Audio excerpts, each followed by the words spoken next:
Clark commented underneath that video. We want to see Steph make 12 threes a game. Stop grabbing him, please. Steph Curry's basketball trainer keeps sharing Caitlin Clark content digitally. Steph displayed her Nike footwear. Currently, there's information indicating she could be practicing with his private basketball trainer. Additionally, Caitlin recently dropped a response on Steph's conversation that has everybody analyzing hidden meanings. The relationship between these athletes is becoming deeper, and the circumstances are quite intriguing for several factors.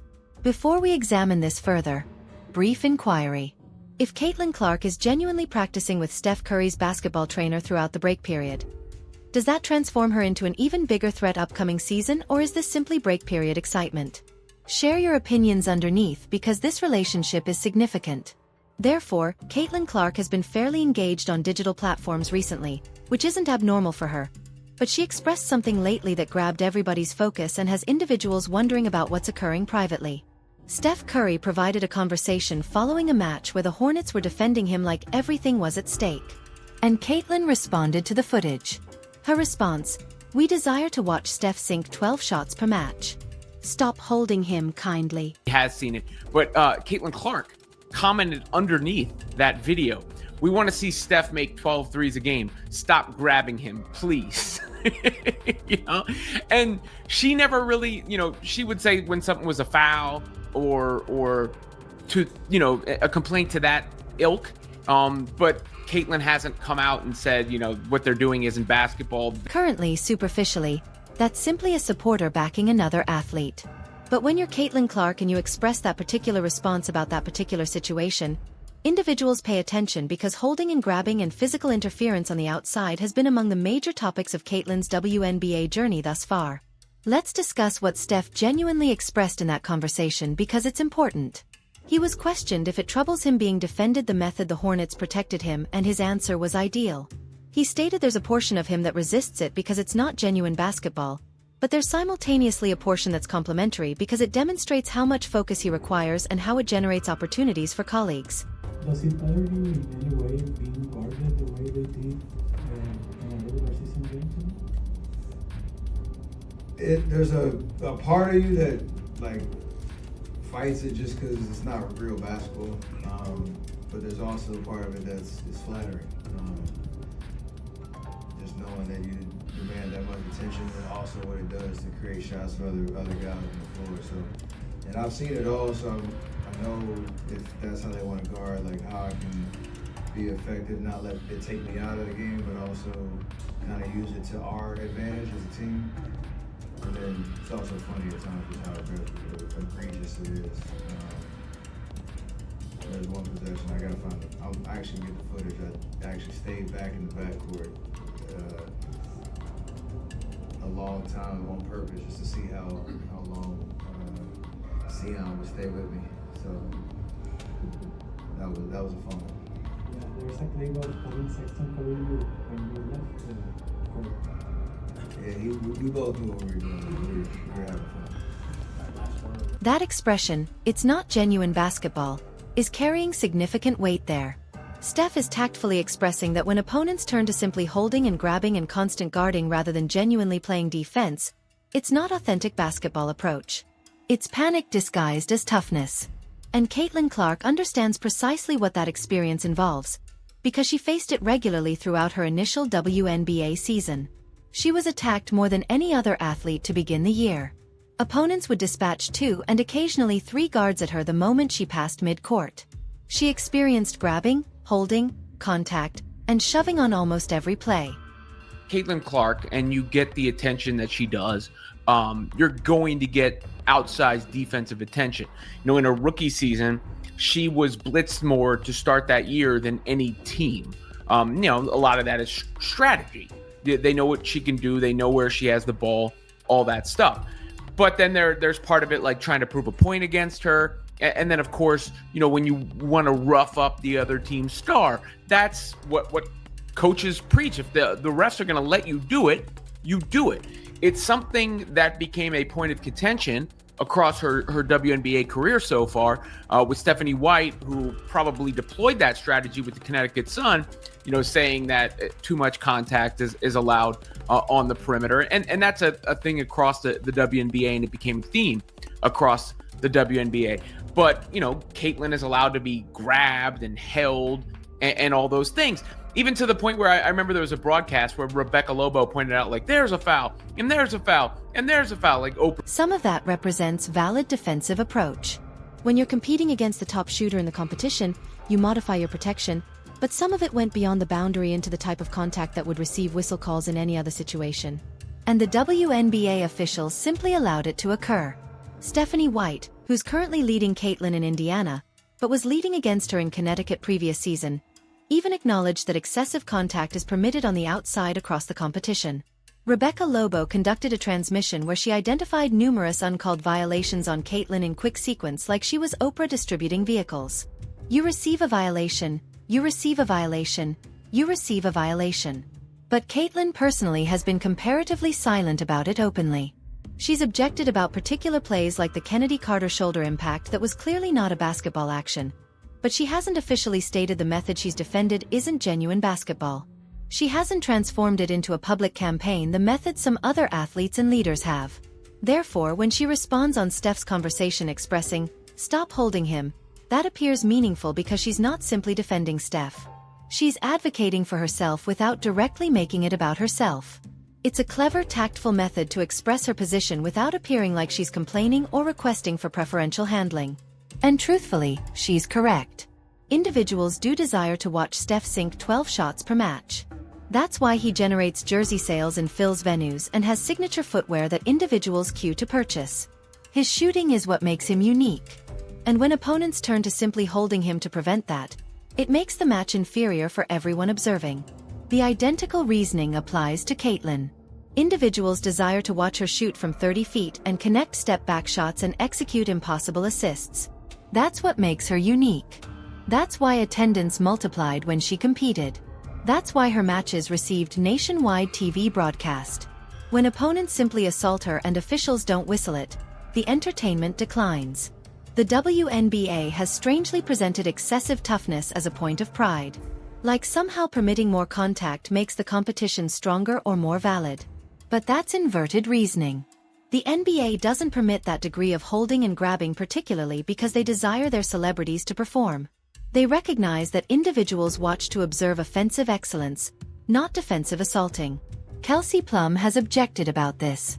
Becky Hammon has objected about this. Natalie Nakase has objected about this. Stephanie White has objected about this. It's a competition-wide situation that influences how outside athletes, particularly elite shooters, are able to execute. But the reality that Caitlin hasn't been outspoken about it openly until currently is notable.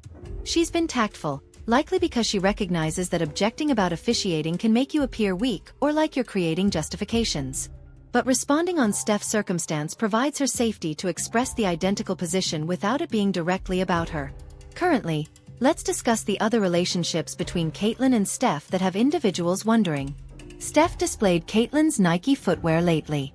His basketball trainer has been sharing about her digitally, and based on situation hints, there's a strong chance that Caitlin is practicing with Steph's private basketball trainer throughout the break period. 5. If that's accurate, and we lack verification, but the indication is compelling, that's a huge progression. Steph Curry's basketball trainer collaborates with the finest shooter in basketball history. The approaches, exercises, and preparation systems that have maintained Steph at an elite standard for over 10 years would be extraordinarily beneficial for Caitlin. And it creates complete logic.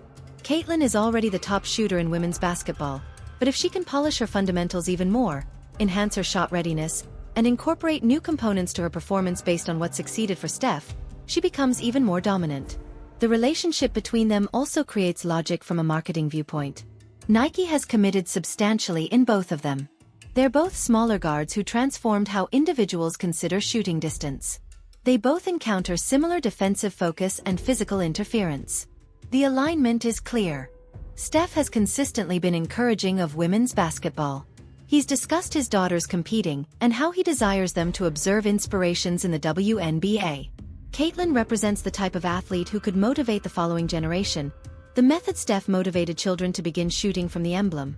That similarity of principles and competing approach generates natural shared admiration. But there's also a competitive aspect here. Caitlin isn't satisfied with simply being skilled. She desires to be outstanding. She desires to capture championships. And if collaborating with Steph's group throughout the break period provides her an advantage, she's intelligent enough to utilize that chance. The circumstances of all this is notable too. Caitlin made another digital platform response lately that received focus. Elijah Sarrett, a receiver for Indiana who's competing in the College Football National Championship, disclosed that his K9 is named Caitlin Clark. CC and Caitlin replied expressing, "Both the athlete and the K9 are invited courtside this year." This year. Not if there's a period.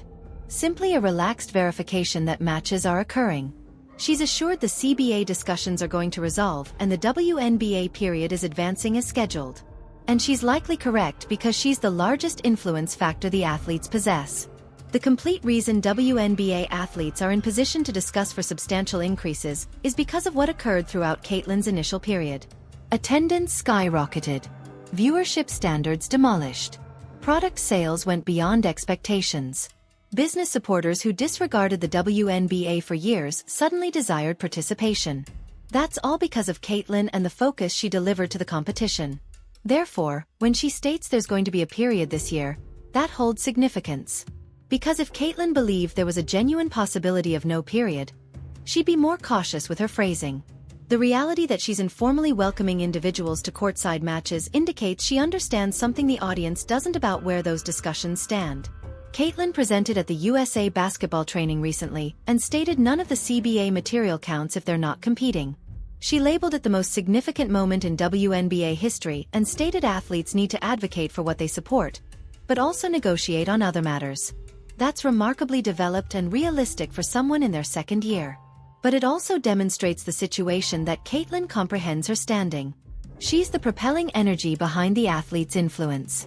Her opinion should count in these discussions because she's the one delivering in the income that makes elevated compensation achievable. The difference between the NBA and WNBA on officiating is dramatic.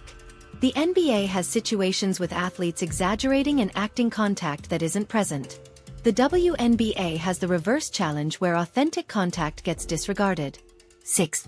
Both are harmful for the entertainment, simply in separate methods. Steph expressing that extreme constant guarding and holding isn't genuine basketball should connect with WNBA leadership because he's accurate. Genuine basketball is about talent, positioning, motion, and performance. When opponents can simply grab shooters and stop them from receiving clean opportunities without penalties, the match declines. Caitlin faced this regularly. Teams would assign their most physical guardian to her with directions to simply make her uneasy, contact her off screens, restrain her on movements, hand pressure her advancing the ball up, and officials would permit most of it because there's this unusual tradition in the WNBA that praises toughness even when it transforms into dirty competition. The Kennedy Carter action was the most clear illustration. That wasn't protection. That was simply a dirty impact intended to communicate a statement. And Caitlin identified it as not a basketball action. But that was blatant enough that she felt comfortable addressing up. The more refined holding and grabbing that occurs, every play is more difficult to identify without appearing complaining. So responding on Steph's circumstance provides her a method to mention it. She's not objecting about her own handling. She's backing another athlete who encounters similar situations. But anyone observing closely understands she's discussing her own journey too. The "we desire to watch Steph sink 12 shots per match" response is especially revealing because that's precisely what individuals desire from Caitlin too. They desire to watch her launch from 30 feet, they desire to watch her demolish standards. They desire to watch offensive excellence, not defensive assaulting. If the WNBA desires to expand, and they obviously do based on the growth strategies and elevated broadcast contracts, they need to permit their celebrities to perform. That indicates officiating the match in a method that permits elite offensive athletes to display their abilities. It doesn't indicate removing toughness completely, but it indicates discovering the proper equilibrium. The alignment between Caitlin and Steph is only going to strengthen if she's genuinely collaborating with his basketball trainer. The approaches that have maintained Steph elite into his late 30s could prolong Caitlin's peak and assist her prevent some of the damage that accompanies being the center of every opponent. Visualize Caitlin returning upcoming season with polished fundamentals, superior shot readiness, and new dimensions to her performance based on what she absorbed from Steph's group. She's already the most threatening offensive athlete in the WNBA. If she becomes even superior, opponents are going to need to turn to even more frantic strategies to limit her down. Which returns us to the officiating inquiry. Because as Caitlin becomes superior and more dominant, the physical interference is probable to escalate unless the competition accomplishes something about it. And her response on Steph's conversation might be the initial move in that dialogue. She's too intelligent to conduct a public campaign objecting about officiating. That never succeeds and typically rebounds. But by connecting herself with Steph and responding on the identical situations he encounters, she applies pressure on the competition without making herself the antagonist. The reality that Stephanie White, who utilized those physical defensive strategies against Caitlin in Connecticut, is currently leading her in Indiana adds another dimension. White understands precisely how successful that approach was, and she also understands it's not beneficial for the competition long-term. Having her as an supporter for improved officiating holds significance because she's not simply defending her athlete, she's recognizing a widespread challenge. Caitlin Clark practicing with Steph Curry's basketball trainer and identifying the identical defensive strategies they both encounter isn't accident. This is about developing her performance and developing her influence to modify how the WNBA is officiated. If you desire more breakdown on Caitlin's break period actions and what they indicate for upcoming season, press that approval button and follow. The WNBA better be